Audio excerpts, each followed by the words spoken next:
Hi, my name is Ivor Rubenstein. I'm from Bulawayo. I was born in Bulawayo in 1950. I went to school here.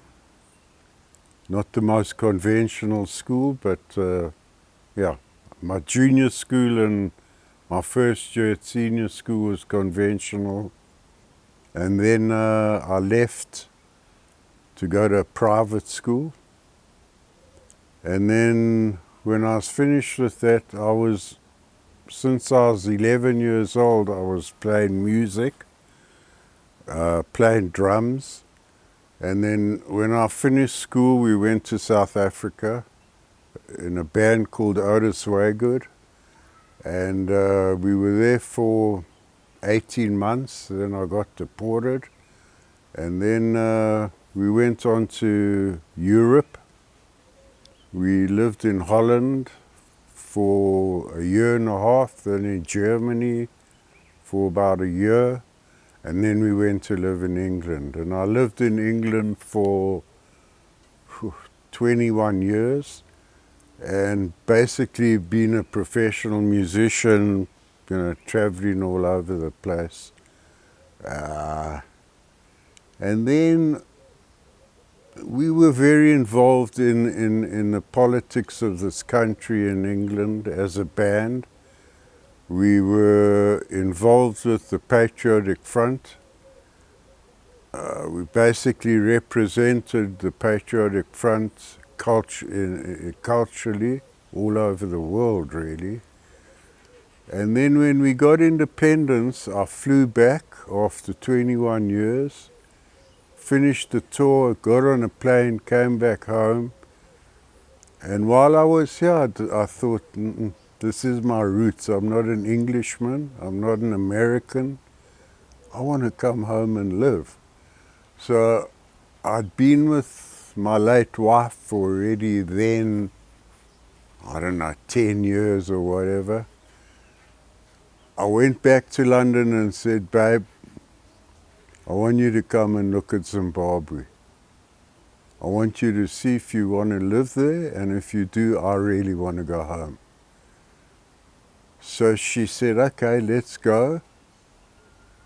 We came back to Zimbabwe and she fell in love. And she said, I don't want to go back to England. She just really fell in love with this place, with the people, with everything. And yeah, we came back and lived, and then I, thank God, had a beautiful daughter called Zara, who is now 36, 37, and she loves it here. She's been to Israel, was very keen to live in Israel, and we were all going to go and have a look. I wanted to see if Pauline would like it, but unfortunately COVID happened, and my daughter got involved in an amazing job and she loves it here. So we forgot about that. But I never forget about Israel. To me, it's my second home. Zimbabwe is my roots. Israel is my cultural, my cultural home. And yeah, that's it. And I'm retired now. When we came back, my wife and myself opened a factory making hats and caps, which was 85% export to the United States. Then when the land problem happened here and America basically put on sanctions, and I said to my wife, time to get out of this business while we're on top. Let's get out. Luckily, I found a person who wanted to buy the factory. So I sold it and started John Lobel, a cousin of mine, approached me and said, let's open a supermarket. I said, hey, Jewish people don't run supermarkets here. He said it's a different kind of supermarket. So we did it, which was very successful. Then I retired about, I don't know, 5 years ago. And I'm glad I retired. I spend a lot of time in the bush, which is my love is the bush, because growing up here we didn't see much of the bush because the parents were playing bowls at Weitzman, and yeah, so I fell in love with the bush, and unfortunately my wife passed away 2 years ago, but you know, life carries on. I was with her for 50 years, and she taught me so much, and she was just, she was a special person. She wasn't Jewish, but she was very, very involved in the Jewish community. When the rabbi, what's his name, Moshe Silberhoff, came to visit my wife in hospital here, he said to me, your wife will be buried in the Jewish cemetery. We've opened a special plot, because a lot of Jewish guys are married to non-Jewish people. And he said, Pauline will be the pioneer of the plot, which I thought was unbelievable. I will never, ever, I love that man, that's all I can say. He's not only an amazing religious leader, but he's an absolute amazing human being. And yeah, he sorted everything out, and now, like I say, I'm retired, spend a lot of time in the bush, and yeah, that's me. And fishing, I do a lot of fishing. Yeah, my grandfather arrived in this country in 1880, I'm not quite sure of the year, but it was, I think, mid to late 80s. Then he went to the Congo for a few years, and then came back and settled in Plumtree. When he brought my granny from Russia, which took her 6 months in a 16-span ox wagon from Cape Town to Plumtree. And they lived in Plumtree for many years, then moved to Bulawayo. He was a great Zionist. Weitzman stayed with them up the road in Park Road. Who else? There were quite a few. God, who was it? Anyway, I remember Weitzman, but my grandfather was part of my roots, who taught me a lot about Judaism and the history of Judaism, and he came to Bulawayo, I think, in 1902, and he opened a business here called PL Sale, which later he teamed up with Mr. Solomon, Hilton's grandfather, and they had Sale and Solomon. And he was a big rancher and a big donator to Jewish immigrants. Like most of the big factories in Bulawayo, he financed, he set up the people. Where there were other people helping, I don't want to mention names, Jewish people arriving, and they gave them money, but they charged them interest, impossible interest.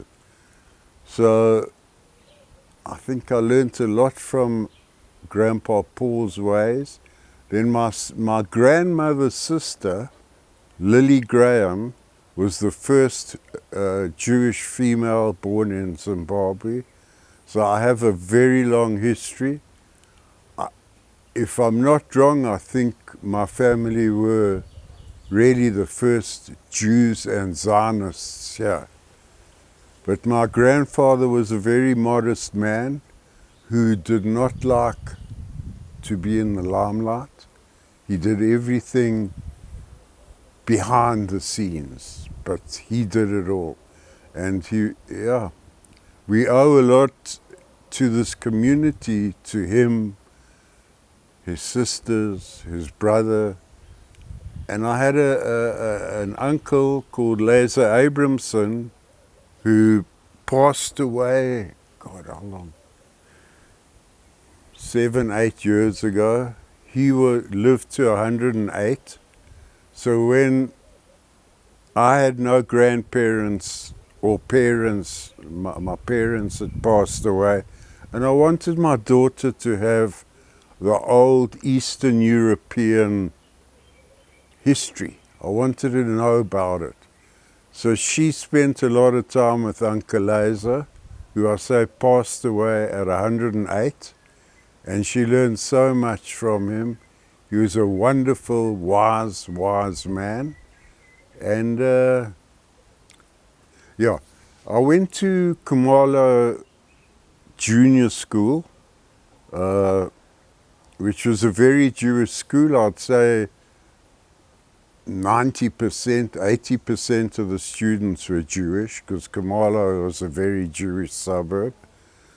And from then, I went to Milton School, which my parents didn't want me to.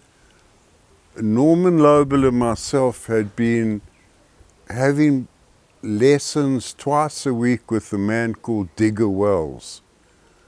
Digger Wells and a man called A.J.P. Taylor, quite a famous author and all that. They came from New Zealand. They were both colonels in the war and all that. A.J.P. Taylor went to London and he started Summerhill School in England. And Digger Wells started a place called Norfolk House in Bulawayo. So the day I turned 15, my parents took me out of government school, put me into Norfolk, because Norman and myself had been with Digger Wells since we were 10, 11 years old, once a week, because my parents thought he was an unbelievable man. And then at Norfolk, the thing is, we had no uniforms. You wore what you wanted. On our desks were not inkwells, there were ashtrays. If you wanted to smoke, you could smoke. Your teachers could not say, hey, Rubenstein, Lobel, they had to call you by your first name, which annoyed teachers from Milton School, who were not nice. I hated Milton, I'll be honest. I was a bit of a rebel and I had long hair in those days, and I used to grease it up with my cap on. And the prefects used to stop me at the gate and always taken to the common room and beaten.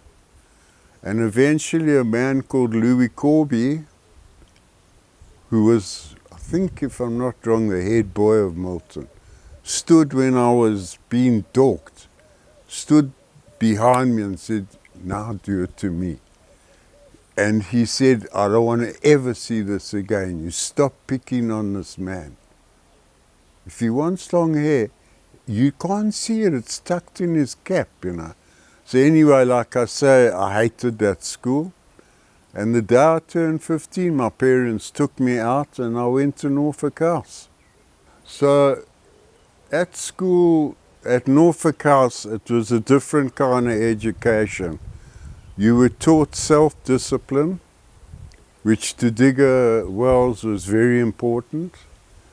If you didn't want to do work, you didn't have to do work, because your parents were paying 30 guineas a month. In those days, it was a lot of money. So it was up to you. There were in total 10, 11 people in the school. We had mainly diplomats' children. Ian Smith's son, Alec, he was there. It was a different kind of education, but an amazing education. We did O-levels, we did A-levels, but we did subjects you could not do in government schools, like economics. For O-level, you couldn't do that in government schools. That kind of thing. And it kind of broadened our education. So meanwhile, in this period, I had a band. We were playing bar mitzvahs every single Saturday night, without fail, because the population was pretty big. And if there wasn't a bar mitzvah, we were playing at the Jewish Guild or the City Hall. Very popular band. And we went on to expand the band into a band called the Otis Waygood Blues Band, which were Alan and Robert Zipper, Leigh Sagar, the late great Benny Miller, myself. Yeah, that's about it. And then we turned professional and we went to South Africa. We thought we were going to go on holiday.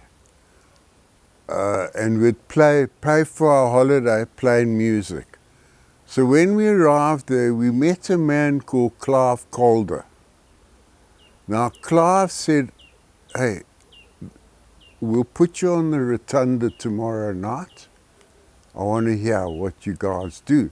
So we played the rotunda and he said, I want to sign you. So he signed us to EMI Records, and a couple of weeks later we had this big concert at the big stadium in Sea Point. Yeah. And it was unbelievable. I think there were 15,000, 20,000 people there, going absolutely berserk. And this just grew and grew and grew, and we signed a contract with EMI Records. We went to live in Johannesburg. We cut 4 albums and a best of there. Traveled the whole country, but meanwhile, the South African government, the Nationalist Party, did not like us because they said we were a communist plot sent by the Chinese. Because wherever we went, if it was Greenpoint Stadium or the big stadium in Joburg, you know, we were getting sometimes 40,000 people. Ellis Park? No. Yeah, Ellis Park, yeah. And the government were totally confused. They'd never seen this. You know, we'd go to a little town like Welkom or Potchefstroom. We had to have police escorts into town because the kids were going mad, you know. Because we all had long hair. They'd never seen this. We were very loud, playing, very loud blues music. And so we did that for 1.5 years in South Africa. And then I had an aunt and uncle, I don't want to mention names, in the Rivonia trial. And I think because of my connection with my aunt and uncle, I got deported from South Africa. I was given 48 hours to leave. I had the hell beaten out of me at the airport. Eventually, when I was deported, they wanted to arrest me because I hadn't done the army. No, in South Africa. And I said, but I'm a Rhodesian, you know what? No, you got a South African passport. So anyway, I had a lawyer called David Kahn and my cousin Len Davis from Johannesburg, who I'm sure a lot of people know. They managed to get me out of South Africa. So I arrived here on a Saturday, and there was a slip from the post office.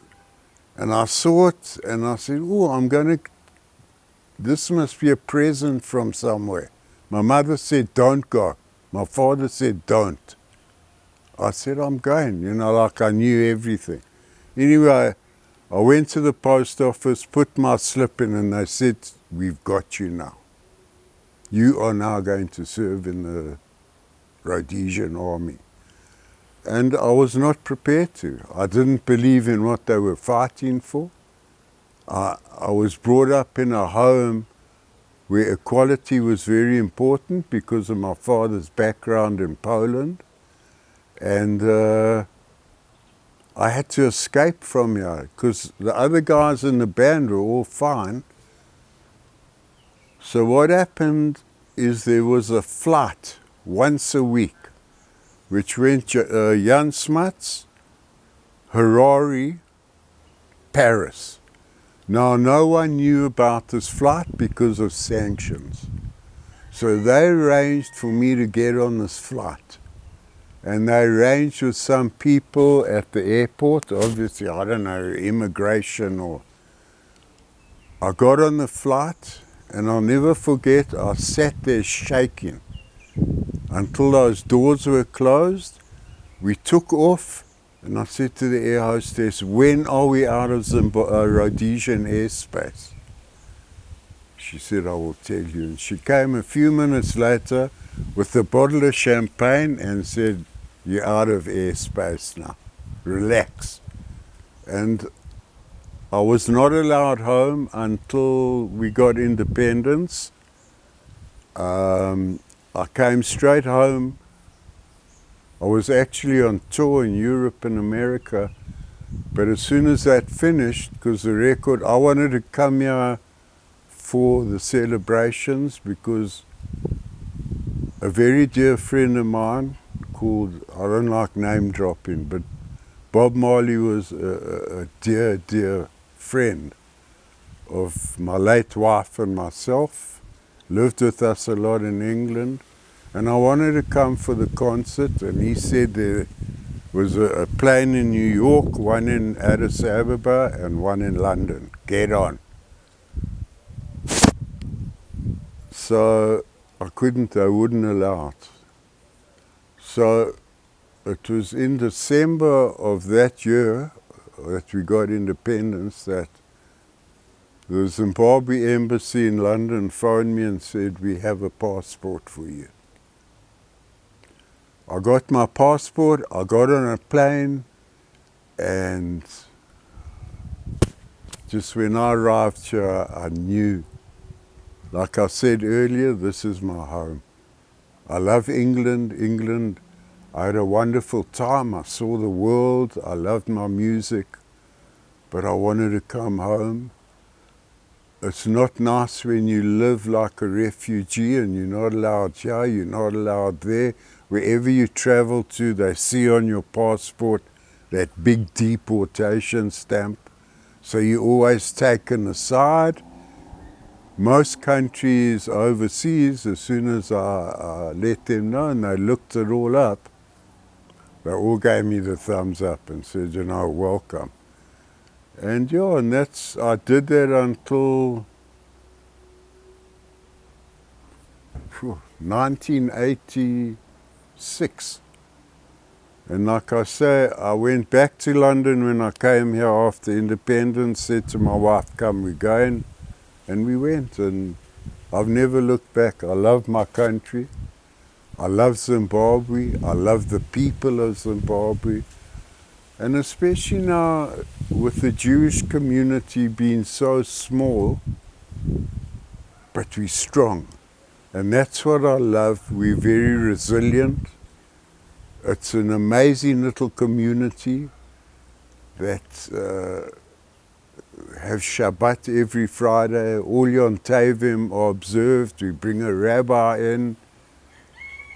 And we all pull finger, and we want to keep this going.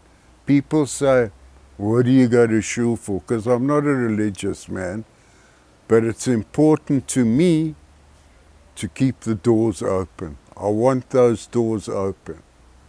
I want to be proud of my community, not only the Jewish community, but the wider community, because there is a lot of respect in this country for Jewish people, because the Jewish people helped a lot of people in this country, and most of them were not in the Smith vein, and people here never forget it. I mean, when we came back the last time before we were thrown out of Rhodesia, We were going to play for 10 nights at the large city hall. So we went, the agents and the record company booked everything. Anyway, we were doing a sound check, and we had some African guys who were in a band. They'd come to watch the sound check. And the council came and said, no black people are allowed in here. You think you can have black people tonight and for the next 10 nights? Well, you can't. So we said, that's fine. Cancel it. Oh, but you can't do that. I said, watch, we can do it, and we did it. We went to a place called MacDonald Hall in near Barber Fields, I forget, near Mpumpoma, I think. We didn't play there 10 nights, we played there for 15 nights, where Bulawayo experienced nights like they'd never seen, with mixed crowds, no fights, no problems. And I think it made the authorities look and wonder, Jesus, what are these people doing? And that's when I got deported from Rhodesia and was in exile basically 21 years. And in that time, I'll be very honest, the band got involved. We were now a band called Immigrant. We had 4 Jamaicans and us Rhodesians as we were then.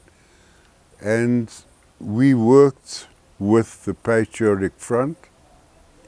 I had a dear, very dear, dear friend called Demiso de Bengwa, and I'd say my second father, a man called Joshua Nkoma, who was very involved with the Jewish community all through his life. And we did that for quite a long time until we got independence.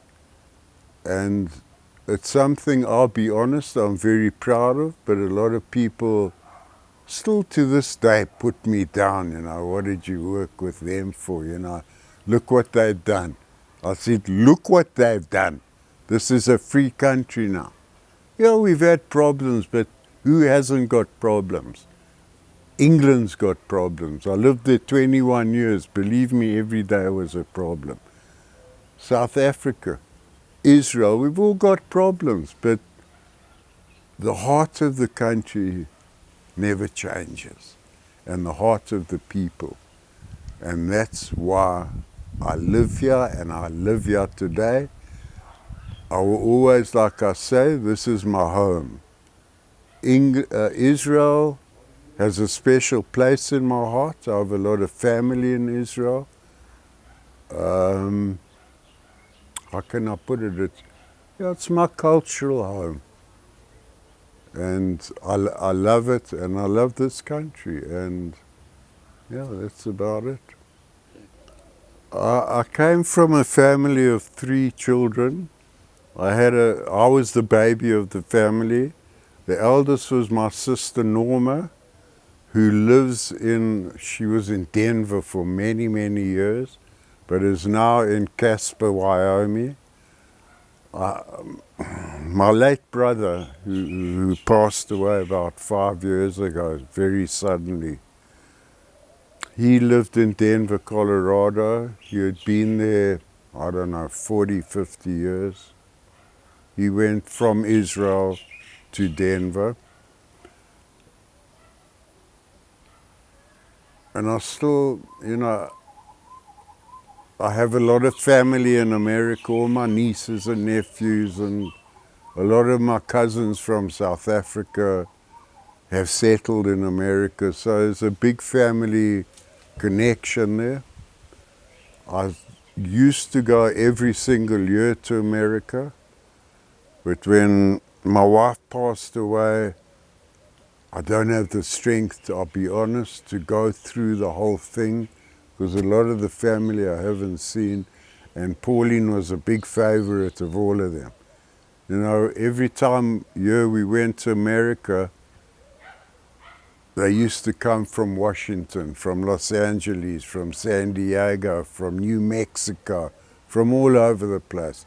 And we'd have these big reunions, and so it's very hard for me to go back.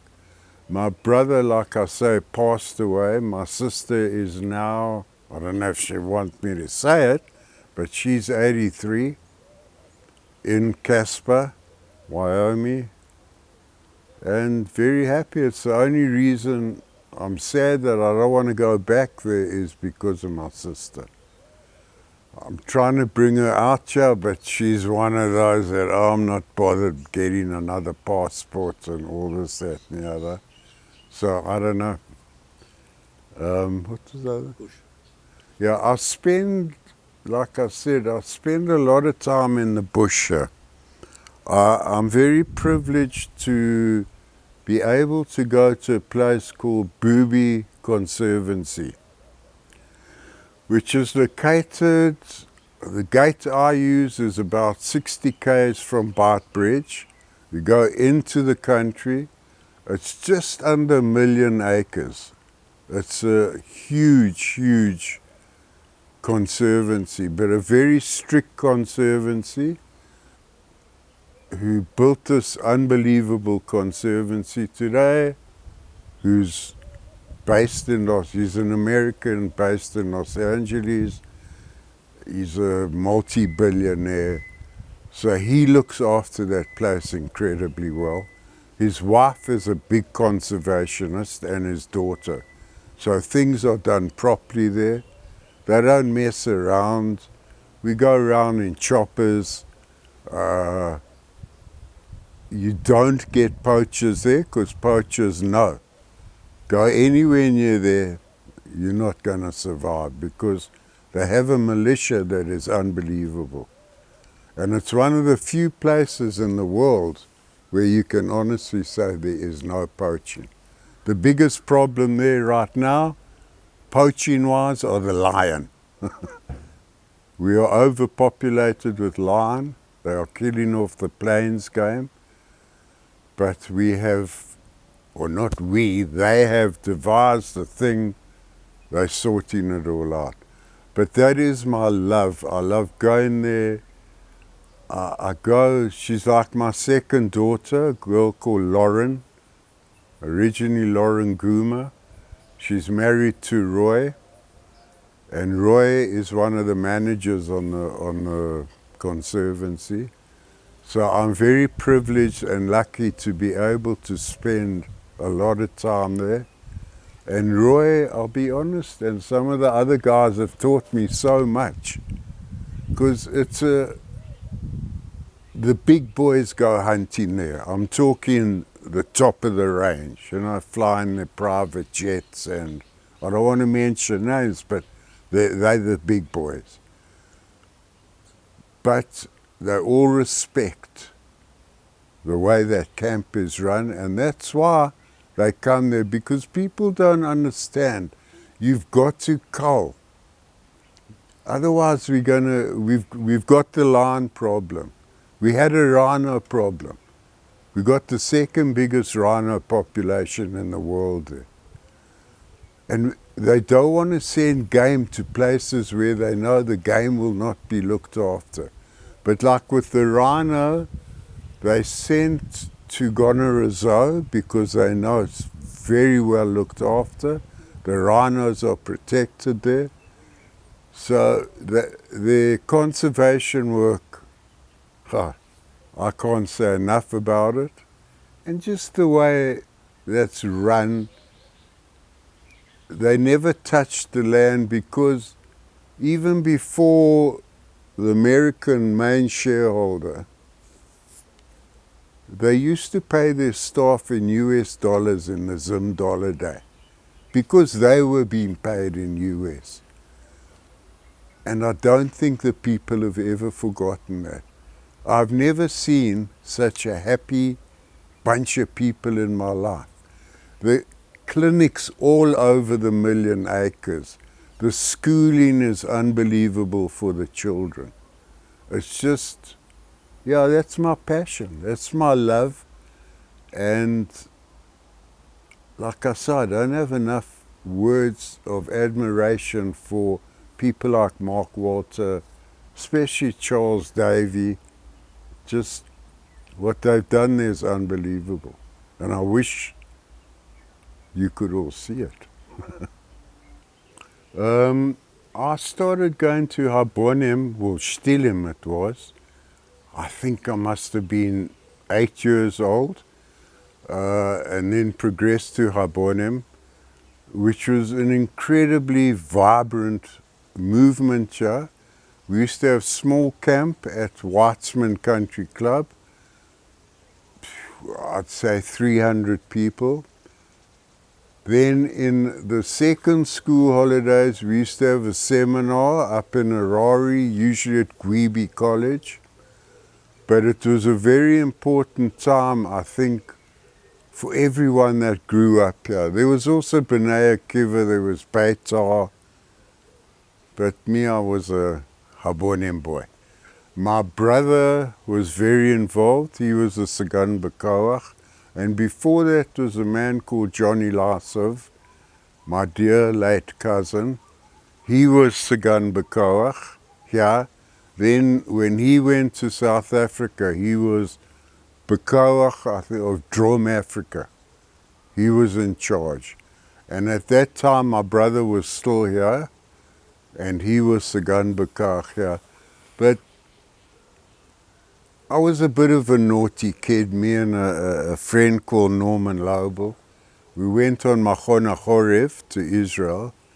And you know, getting up at 6 o'clock every morning to go and see another old church or no, we thought, no, we are going night clubbing. And that's what we did. And then when we used to come home, we used to put the cupboard in front of the door so the madrichim could not get us out to get on the bus, so they just used to leave us.